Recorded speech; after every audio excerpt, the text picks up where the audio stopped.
प्रिय विद्यार्थियों, होली स्पिरिट की हिंदी क्लासेस में आपका फिर से स्वागत है।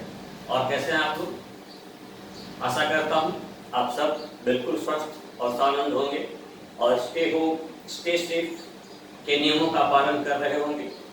तो आज हम व्याकरण के प्रकरण में ही वाक्य विचार का जो तीसरा और आखिरी प्रकरण था वह था क्रिया के आधार पर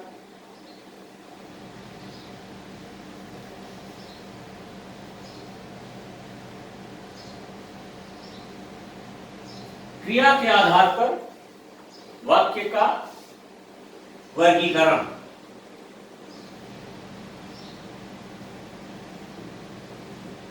क्रिया के आधार पर वाक्य का वर्गीकरण।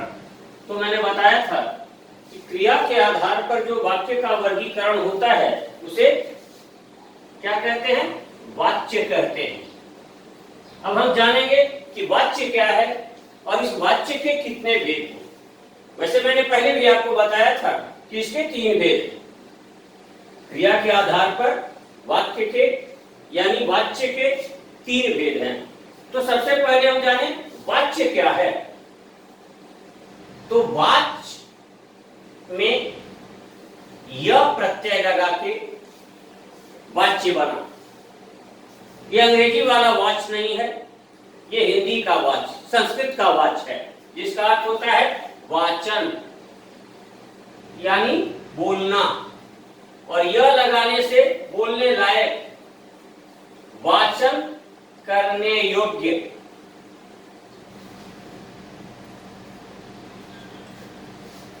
वाचन करने योग्य यानी कथन के योग्य, कहने के योग्य, कथन के योग्य।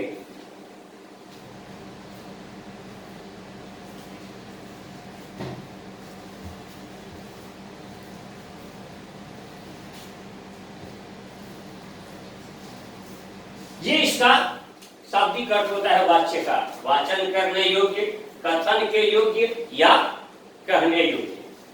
तो अब हम देखें कि वाच्य क्या है।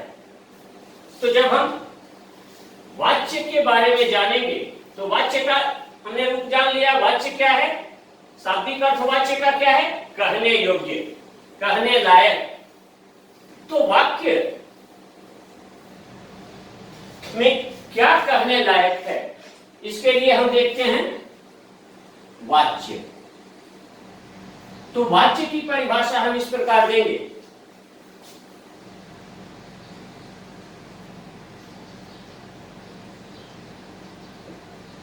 क्रिया का वह रूप जिसमें,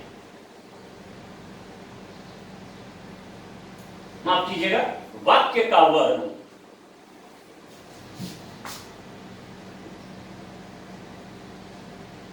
वाक्य का वह रूप जिसमें कर्ता, कर्म एवं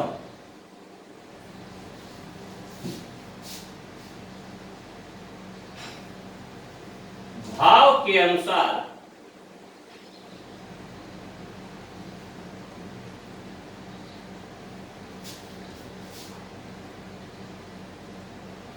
क्रिया की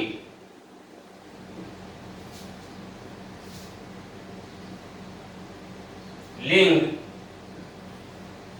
वचन एवं पुरुष का निर्धारण हो,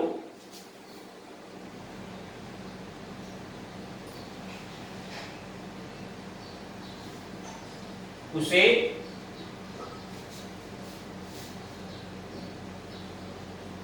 वाच्य कहते हैं। वाच्य यानी अंग्रेजी में जिसको आप बोलते हैं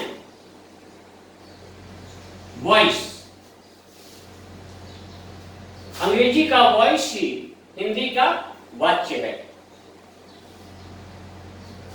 उसी का अध्ययन हम यहां करेंगे। तो यहां क्या होगा, हम देखते हैं राम खाता है और सीता खाती है। तो राम के साथ खाना क्रिया जो है वो पुल्लिंग रूप में आता है और सीता के साथ स्त्रीलिंग रूप में आता है। राम पुस्तक पढ़ता है, सीता पुस्तक पढ़ती है, जबकि पुस्तक स्त्रीलिंग है। लेकिन राम और सीता पुल्लिंग और स्त्रीलिंग है, तो क्रिया का रूप पढ़ता पढ़ती कर्ता के आधार पर होता है। लेकिन अगर हम वही देखें, राम के द्वारा पुस्तक पढ़ी जाती है, पढ़ा जाता है नहीं, यहां पर पुस्तक के आधार पर वाक्य बन रहा है ना, एक ही वाक्य है, राम पुस्तक पढ़ता है। और अगर हमने कर दिया राम के बदले सीता, तो क्या हो जाएगा, पढ़ती है। अब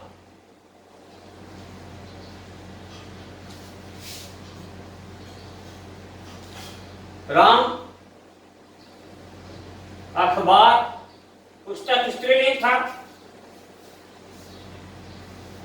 तो भी राम पुस्तक पढ़ता है, और अखबार पुल्लिंग है तो भी राम पुस्तक पढ़ता है।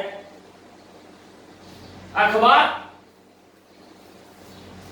पुल्लिंग है तो भी सीता अखबार पढ़ती है, और अखबार पुस्तक स्त्रीलिंग थी तो भी सीता अखबार पढ़ती है, सीता पुस्तक पढ़ती है। मतलब यहां पर कर्ता के अनुसार क्रिया का रूप बन रहा है। तो क्रिया का रूप किसके अनुसार बना है, कर्ता के अनुसार। अब अगर इसी को हम लिखें, राम के द्वारा अखबार पढ़ा जाता है, तो यहां और ये हम देखें, राम के द्वारा पुस्तक पढ़ी जाती है। अब इन दोनों में हम देखते हैं कि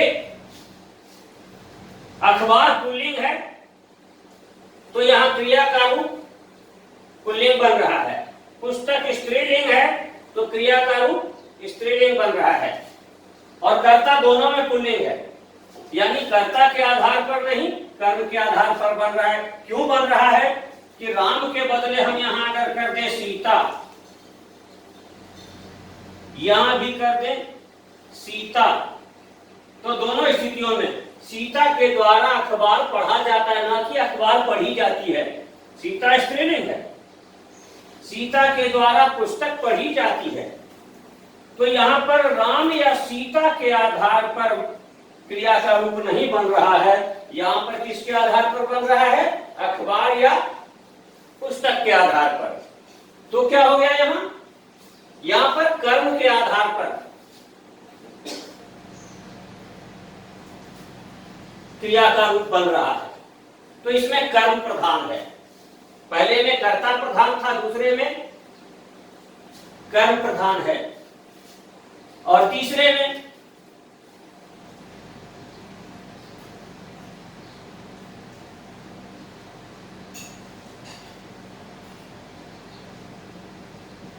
राम से चला नहीं जाता,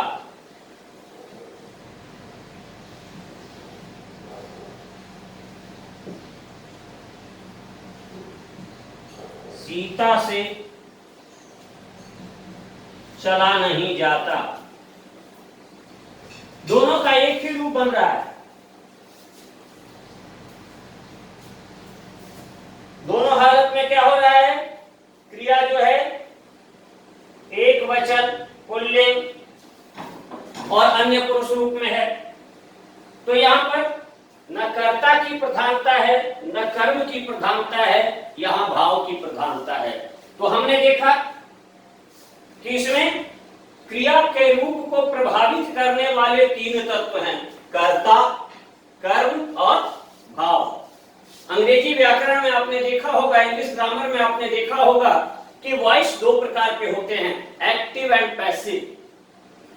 जो एक्टिव वॉइस है उसमें सब्जेक्ट प्रधान होता है, यानी कर्ता प्रधान होता है, और जो पैसिव वॉइस है उसमें ऑब्जेक्ट यानी कर्म प्रधान होता है। लेकिन हिंदी व्याकरण में इसका एक तीसरा रूप भी है, भाव। तीसरे रूप में भाव की प्रधानता होती है। तो इस आधार पर वाच्य के कितने भेद हो गए? 3 भेद हो गए। इंग्लिश ग्रामर में 2 थे और हिंदी ग्रामर में, हिंदी व्याकरण में 2 भेद हो गए। 3 भेद। तो 3 भेद कौन कौन से हो गए? सबसे पहले हम देखें वाच्य के भेद।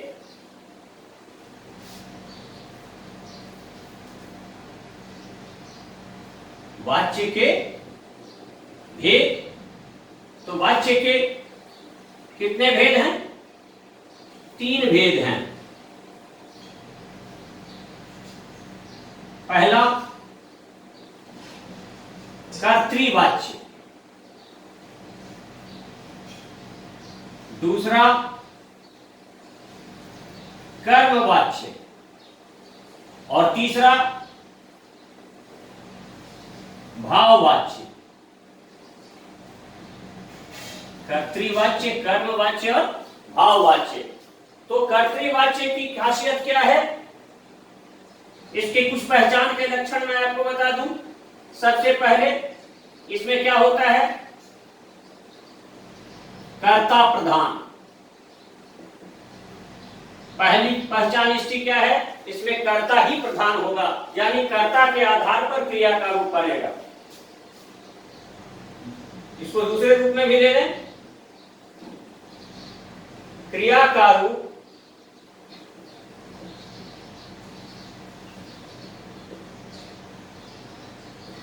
कर्ता के आधार पर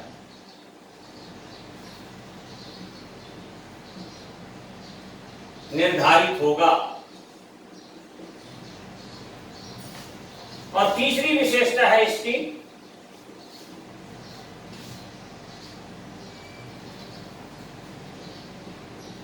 कि कर्तृवाच्य में क्रिया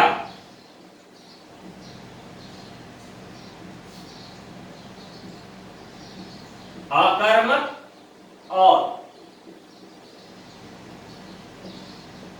सकर्मक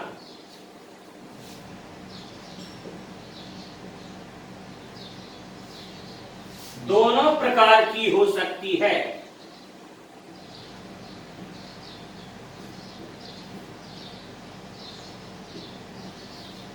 तो मुख्य ये 3 बातें हमें समझनी है कर्तृवाच्य में। बाकी के हम आगे चर्चा करेंगे। जब कर्मवाच्य में आएंगे तो उसकी पहचान की चर्चा करेंगे, भाववाच्य में आएंगे तो उसकी पहचान की चर्चा करेंगे। पर कर्तृवाच्य की पहली पहचान क्या है? इसमें कर्ता की प्रधानता होगी। दूसरी बात, क्रिया का रूप जो होगा वो कर्ता के आधार पर निर्धारित होगा, यानी अगर कर्ता पुल्लिंग होगा तो क्रिया पुल्लिंग रूप में होगी। कर्ता अगर स्त्रीलिंग तो क्रिया स्त्रीलिंग। कर्ता अगर एक वचन तो क्रिया एक वचन। कर्ता बहुवचन तो क्रिया बहुवचन। कर्ता प्रथम पुरुष यानी उत्तम पुरुष तो क्रिया उत्तम पुरुष के अनुसार होगी। कर्ता मध्यम पुरुष होगा तो क्रिया मध्यम पुरुष के अनुसार होगी। कर्ता अन्य पुरुष होगा तो क्रिया अन्य पुरुष के आधार पर होगी। तो कर्ता क्रिया का जो रूप इसमें होगा वो कर्ता के ही लिंग वचन पुरुष आदि के आधार पर निर्धारित होगा। तीसरी बात कि कर्तृवाच्य में क्रिया मैंने बताया था अर्थ के आधार पर सार्थक निरर्थक, और उसके बाद मैंने बताया था कि क्रिया जो सार्थक क्रिया होगी, सॉरी शब्द जो सार्थक शब्द होगा उसमें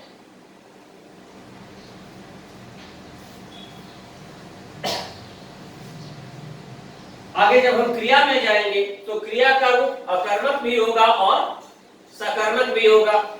तो सकर्मक यानी जिस क्रिया के साथ कर्म जुड़ा हुआ हो। अब जैसे राम खेलता है, एक वाक्य ये हो जाता है, और दूसरा वाक्य हो जाता है राम कबड्डी खेलता है। अब यहां राम करता है, इसके बाद क्रिया, उसके बाद ये सहायक क्रिया आ गई। यहां राम करता है, कबड्डी कर्म है ना, यहां करता और क्रिया, और यहां सहायक क्रिया। इसमें क्या है? कर्ता, कर्म, क्रिया, सहायक क्रिया। तो इसमें दोनों बातें हो सकती हैं, इसमें कर्म नहीं जुड़ा हुआ है और इसमें ये कर्म जुड़ा हुआ है। तो क्रिया अकर्मक भी हो सकती है और सकर्मक भी हो सकती है। तो इस आधार पर अब हम सबसे पहले देखें कि कर्तृवाच्य की परिभाषा क्या है। हमने ये जान लिया कि कर्तृवाच्य में मुख्य रूप से तीन बातें होंगी। पहली बात कर्ता प्रधान होगा, दूसरी बात क्रिया का जो रूप निर्धारण होगा वह, यानी क्रिया का जो लिंग, वचन या पुरुष निर्धारित होगा वो कर्ता के आधार पर होगा, और तीसरी बात क्रिया अकर्मक भी हो सकती है और सकर्मक भी हो सकती है। तो अब हम देखें कर्तृवाच्य की परिभाषा।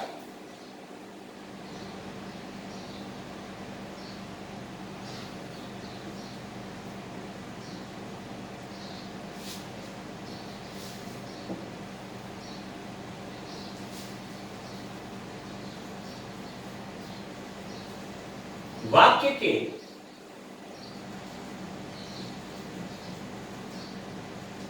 जिस रूप में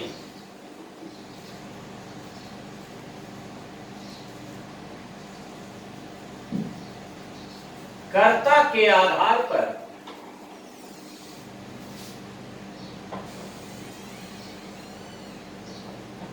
क्रिया का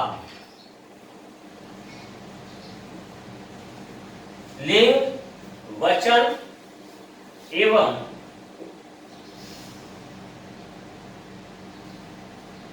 पुरुष निर्धारित होता है उसे कर्तृवाच्य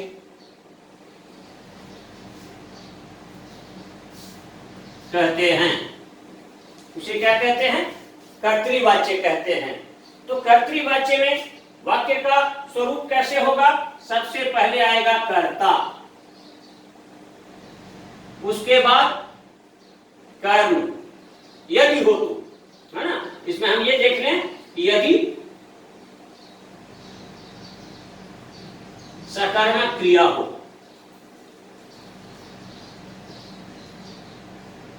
तब कर्म आएगा। अगर अकर्मक क्रिया होगी तो कर्म नहीं आएगा। और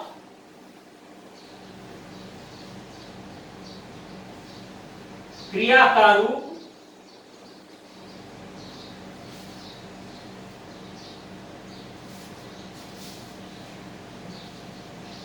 कर्ता के लिंग, वचन या पुरुष के अनुसार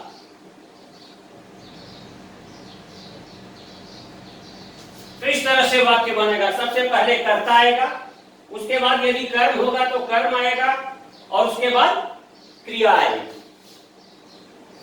अब क्रिया, कर्ता अगर पुल्लिंग होगा तो क्रिया पुल्लिंग होगी, कर्ता अगर स्त्रीलिंग होगा तो क्रिया का रूप स्त्रीलिंग लिया जाएगा। जैसे हम देखते हैं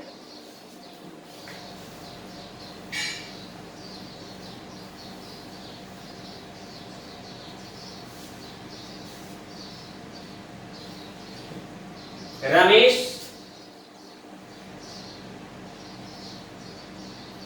दौड़ता है।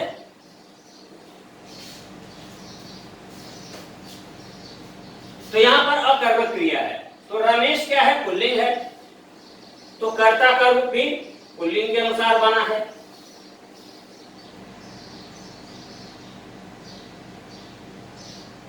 रजिया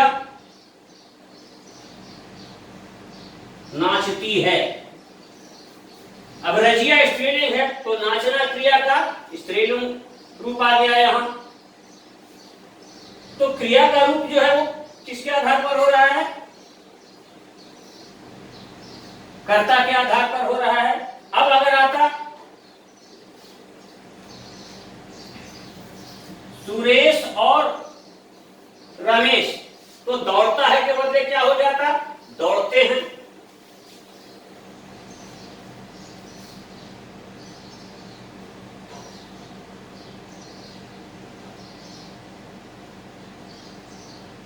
सलमा और रजिया, सलमा और रजिया नाचती हैं। यहां पर बहुवचन है तो यहां पर बहुवचनात्मक रूप आ जाएगा। अगर आ जाएगा बच्चा खेलता है, और यही बच्चा के बदले करते हैं बच्चे, तो बच्चे खेलते हैं। तो सारा कुछ निर्भर कर रहा है किस पर? लिंग, वचन, पुरुष, सब कुछ इसी पर। वह आज आएगा,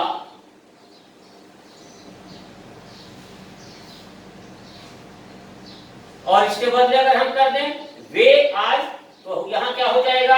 आएंगे। बात वही है, बहुवचन है तो वे आज आएंगे, और एक वचन है तो वह आज आएगा।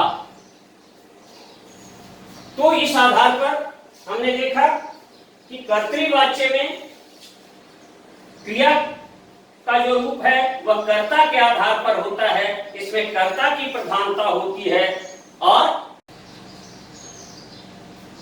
क्रिया जो है वह अकर्मक भी हो सकती है, सकर्मक भी हो सकती है। अब एक चीज और है,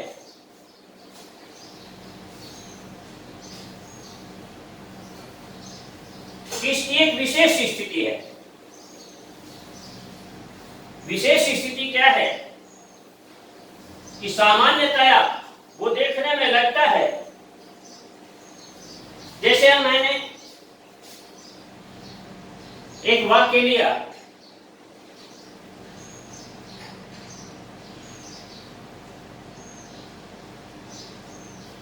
रहीम ने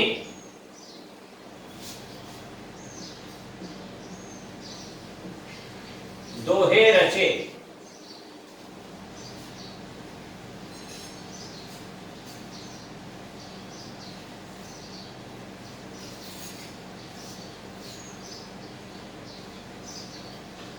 या यूं ले,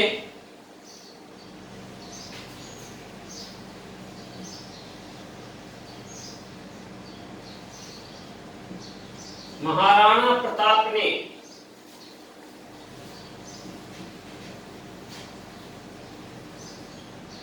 वीरता दिखाई।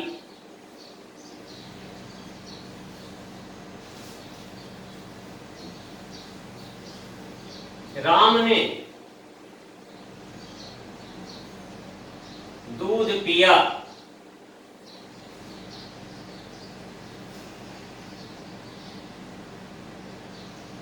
हरीश ने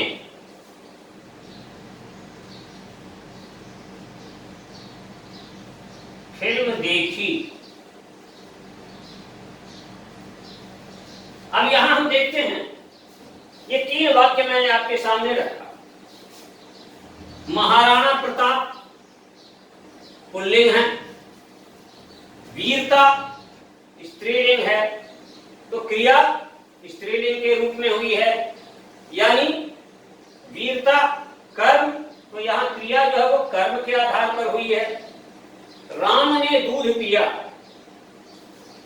तो यहाँ राम भी पुल्लिंग है, दूध भी पुल्लिंग है, और यहाँ पर क्रिया का रूप भी पुल्लिंग है। पर अगर हम राम के बदले सीता कर देते हैं,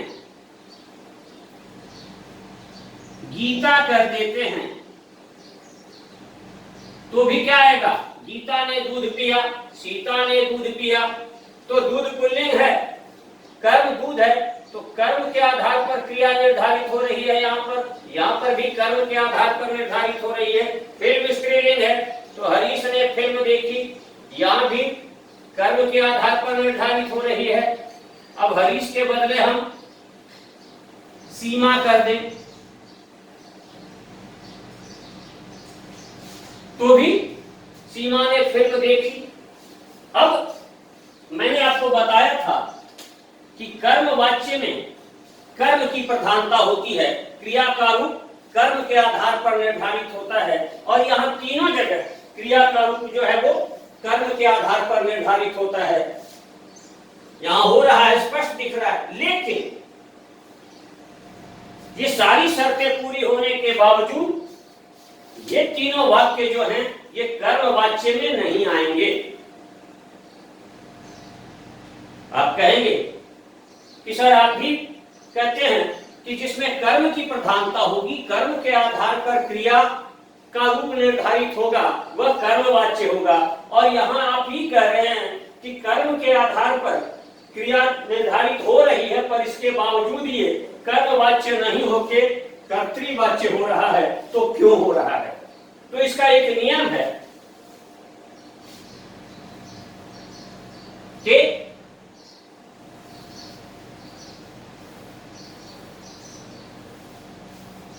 यदि, इस नियम को ध्यान से याद कर लीजिएगा, वरना आगे कहीं दिक्कत हो जाएगी। आप अभी तो उतना नहीं, पर किसी कंपटीशन एग्जाम में आपको अगर बैठना होगा तो उसमें दिक्कत हो जाएगी। तो इसका जो मुख्य नियम है, ये जो विशेष स्थिति, एक विशेष स्थिति बन रही है कर्तृवाच्य की, तो उसका नियम क्या है?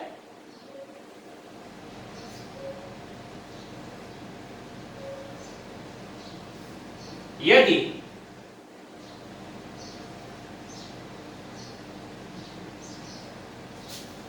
कर्ता के साथ उसका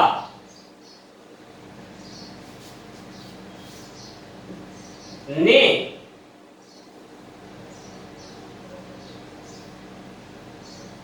चिन्ह, चिन्ह यानी विभक्ति लगा हुआ हो,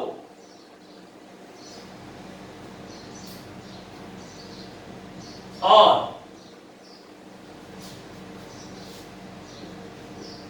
कर्म विभक्ति रहित हो, यानी कर्म का कोई चिन्ह होता है कर्म कारक का, और कर्म विभक्ति रहित हो,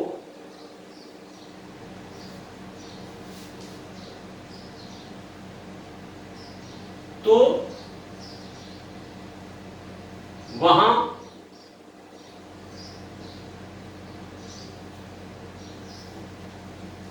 कर्तृवाच्य होगा। क्योंकि भले ही क्रिया का रूप कर्म के आधार पर बन रहा है, लेकिन यहां राम ने दूध पिया, तो प्रधानता कर्ता की ही हो रही है। राम ने पुस्तक पढ़ी, सीता ने नाच देखा, तो मोहन ने गाय चराई।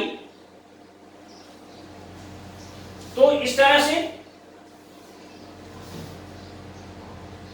जहां भी कर्ता का ने चिन्ह लगा हो, और कर्ता का ने चिन्ह कहां लगता है? हर जगह नहीं लगता है। न तो वर्तमान काल में कर्ता का ने चिन्ह लगता है, न भविष्यत काल में लगता है। कर्ता का ने चिन्ह सिर्फ और सिर्फ भूतकाल में लगता है, और भूतकाल के 6 भेद होते हैं, उन 6 के 6 भेदों में भी नहीं लगता है। सामान्य भूत,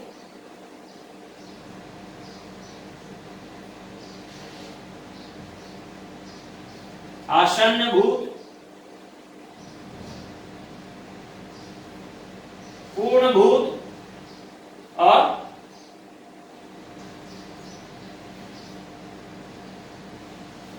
संदिग्ध भूत। इन 4 प्रकार के भूतकालों में कर्ता के ने चिन्ह का प्रयोग होता है। हम लोग छोटे थे तो हमें समझाया जाता था सा आ पू संग, यानी सामान्य, आसन्न, पूर्ण और संदिग्ध। इन 4 रूपों में इसका शॉर्ट फॉर्म हमें रटाया जाता था सा आ पू संग। कर्ता के लिए चिन्ह का प्रयोग कहां कहां होता है? सा आ पू संग। और कुछ लोग इसको तुकात्मक बनाने के लिए या थोड़ा लच्छेदार बनाने के लिए करते थे संग सा पुआ।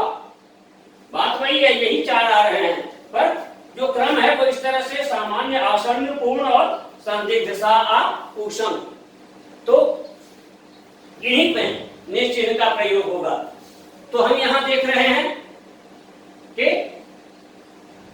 इस विशेष परिस्थिति में जब कर्ता के साथ ने चिन्ह लगा हुआ हो, यानी ने विभक्ति। चिन्ह क्या है? विभक्ति। विभक्ति चिन्ह ने लगा हुआ हो और कर्म के साथ विभक्ति नहीं हो, जैसे राम पुस्तक पढ़ता है। और एक नियम स्पष्ट है, राम ने रावण को मारा, वहां विभक्ति लगी हुई है, और राम पुस्तक पढ़ता है तो वहां विभक्ति नहीं लगी हुई है। तो इसका एक चीज हमेशा ध्यान रखिएगा कि जहां कर्म निर्जीव होगा, ध्यान देने की बात है, कर्म अगर निर्जीव होगा तो उसके साथ कर्म कारक का को विभक्ति चिन्ह नहीं लगेगा। पर सजीव कर्म के अनुसार या खासकर कर्म अगर किसी मानव के रूप में है तो उसके साथ को विभक्ति चिन्ह लगेगा। जैसे राम ने रावण को मारा, सीता ने पुष्प वाटिका में राम को देखा, राम ने शंकर के धनुष को उठाया नहीं, गलत हो जाएगा। राम ने शंकर का धनुष उठाया क्योंकि इस धनुष निर्जीव है। बढ़ई ने पेड़ काटा, साइंस की भाषा में हम भले ही उसको सजीव कह दें, पर जो वस्तुवाचक है, निर्जीव से मतलब है यहां वस्तुवाचक या मनुष्येतर तत्व। जैसे रमेश गाय चराता है, रमेश गाय को चराता है नहीं, रमेश गाय चराता है। रमेश कुत्ता पालता है, रमेश कुत्ते को पालता है नहीं, वह भैंस दूहता है। तो वहां पर क्रिया का जो रूप है उसमें क्या बनेगा? कर्ता के साथ ने चिन्ह हो और कर्म के साथ कोई विभक्ति चिन्ह नहीं हो, तो वहां पर क्या हो जाएगा? कर्तृवाच्य होगा। भले ही उसमें क्रिया का रूप जो है वो कर्म के आधार पर निर्धारित होता है, परंतु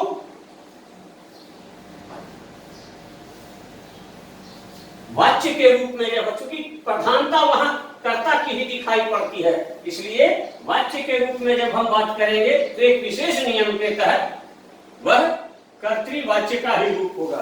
तो अब हम बात करें कर्मवाच्य की।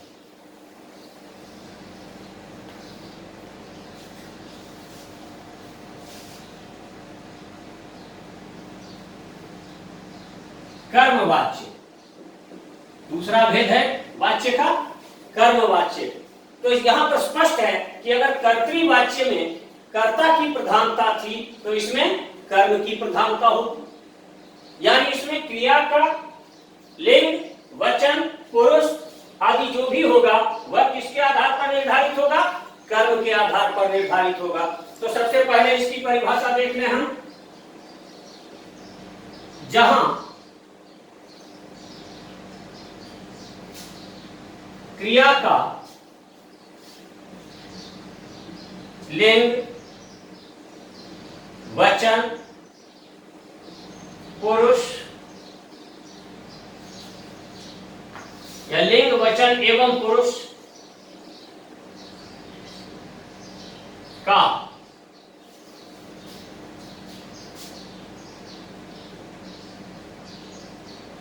स्वरूप निर्धारण,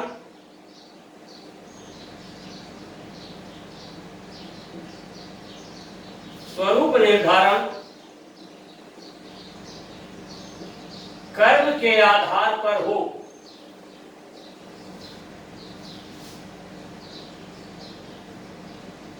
वहां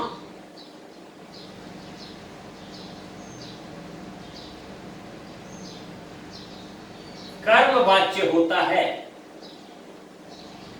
कर्मवाच्य यानी पैसिव वॉइस कर्म के आधार पर निर्धारित होता है यहां सब कुछ। तो इसका वाक्य विन्यास का जो तरीका है वो सबसे पहले क्या होगा? कर्ता।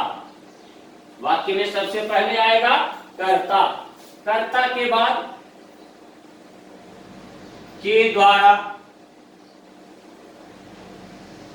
या द्वारा या से, फिर कर्म,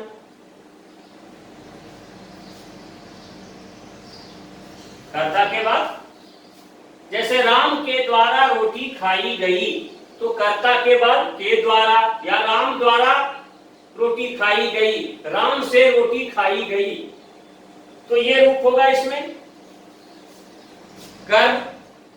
इसके बाद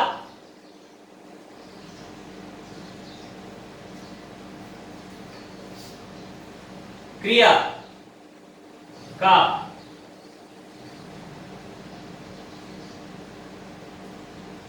भूतकालिक रूप,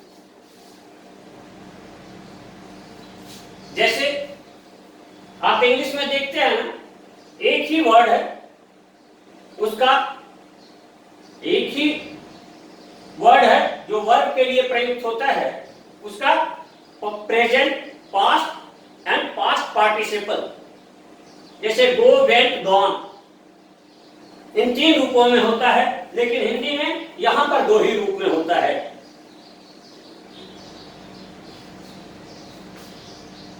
एक भविष्यकालिक रूप और हो जाता है, लेकिन वर्तमानकालिक रूप, भूतकालिक रूप और भविष्यकालिक रूप। तो यहां पर क्रिया का भूतकालिक रूप प्लस जाना क्रिया,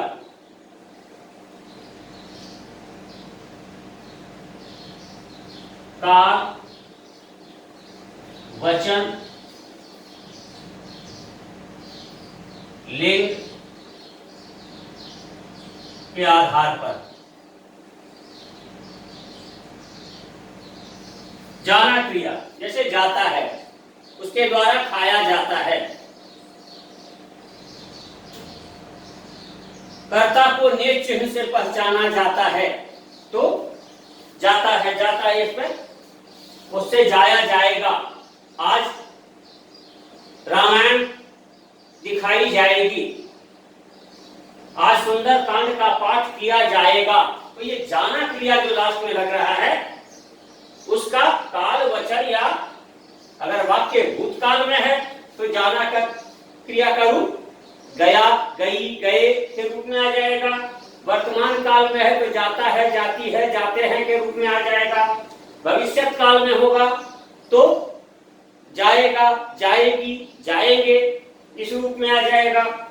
तो ये इसके वाक्य का स्वरूप होगा। सबसे पहले कर्ता, फिर के द्वारा, द्वारा या से, उसके बाद कर्म, फिर क्रिया का भूतकालिक रूप और जाना क्रिया का काल, वचन, लिंग के आधार पर रूप होगा यहां। तो ये देख लिया आपने। तो जैसे हमने देखा था कि कर्तृवाच्य में 3 बातें प्रधान होगी। पहली बात क्या कि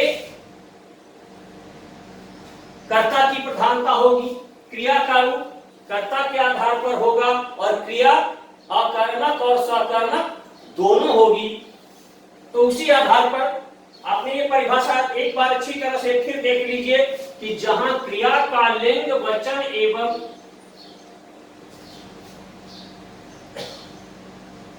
पुरुष, क्रिया के कर दीजिए, क्रिया के लिंग, वचन एवं पुरुष का स्वरूप निर्धारण कर्म के आधार पर हो, वहां कर्मवाच्य होता है। तो यहां पर कर्म की प्रधानता हो जाती है और क्रिया का लिंग, वचन और पुरुष किसके आधार पर होगा? कर्म के आधार पर होगा। तो इसके लिए पहचान की जो वाक्य विन्यास का तो ये रूप होगा कर्ता, फिर के द्वारा, द्वारा से प्लस कर्म, उसके बाद क्रिया का भूतकालिक रूप और उसके बाद जाना क्रिया काल, वचन, लिंग आदि के आधार पर। तो इसकी पहचान के लिए क्या क्या बातें होंगी ये हम एक नजर से देख लें पहले, ताकि किसी प्रकार की कोई समस्या नहीं रहे।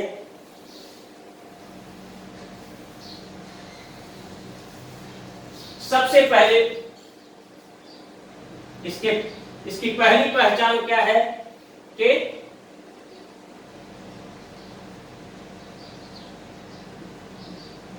कर्म की प्रधानता होगी या कर्म प्रधान होगा।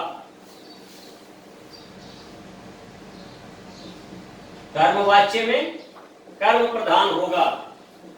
दूसरी पहचान, इसके पहचान का दूसरा आधार क्या है? क्रिया का रूप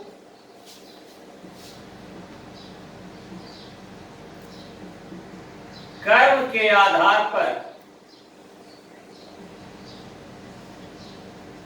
निश्चित होगा। और तीसरा रूप, पहचान की तीसरी शर्त क्या है? क्रिया हर हाल में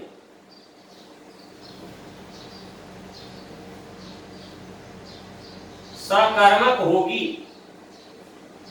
अकर्मक क्रिया अगर होगी तो कभी भी वह कर्म वाच्य के अंतर्गत नहीं आएगा, क्योंकि कर्म की प्रधानता कब होगी? जब कर्म रहेगा। जब कर्म ही नहीं होगा तो कर्म की प्रधानता कैसे होगी? और कर्म कब होगा? जब क्रिया सकर्मक होगी। तो इसमें ये तीन बातें जरूरी होंगी। सबसे पहले तो क्या? कर्म की प्रधानता होगी। जैसे उसमें कर्तृवाच्य में कर्ता की प्रधानता थी, इसमें कर्म की प्रधानता होगी। दूसरी बात, क्रिया का जो रूप निर्धारित होगा वो किसके आधार पर होगा? कर्म के आधार पर। कर्म के आधार पर निश्चित होगा। और क्रिया हर हाल में क्या होगी?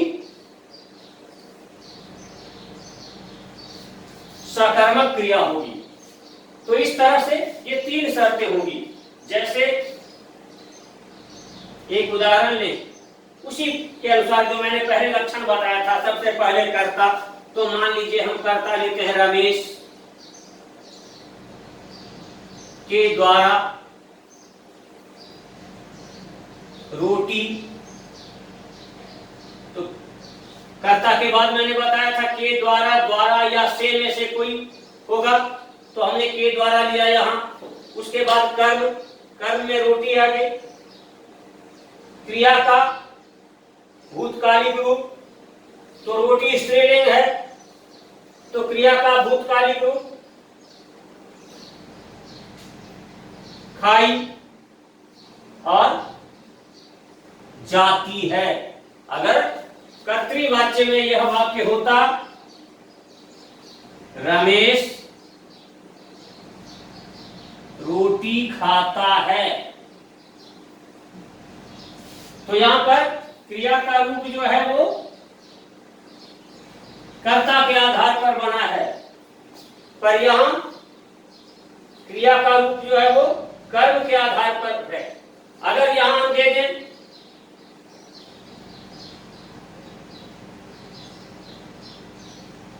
मक्खन,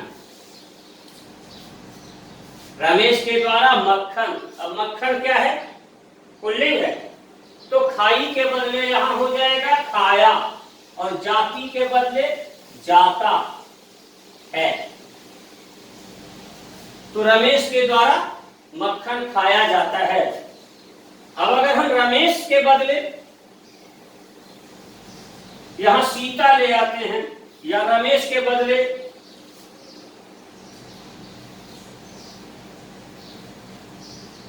राधा ले आते हैं तो राधा ही है। रमेश के द्वारा भी रोटी खाई जाती है और राधा के द्वारा भी रोटी खाई जाती है। रमेश के द्वारा भी मक्खन खाया जाता है और राधा के द्वारा भी मक्खन खाया जाता है। तो यहाँ पर कर्ता के आधार पर नहीं होकर के कर्म के आधार पर क्रिया का रूप निर्धारित हो रहा है। तो इसलिए यहाँ पर क्या होगा, कर्मवाच्य होगा। कुछ और परिस्थितियां हैं कर्मवाच्य की, जिसकी चर्चा हम अगले कालांश में करेंगे और भाववाच्य की चर्चा अगले कालांश में करेंगे। तो आपने अभी तक ये देखा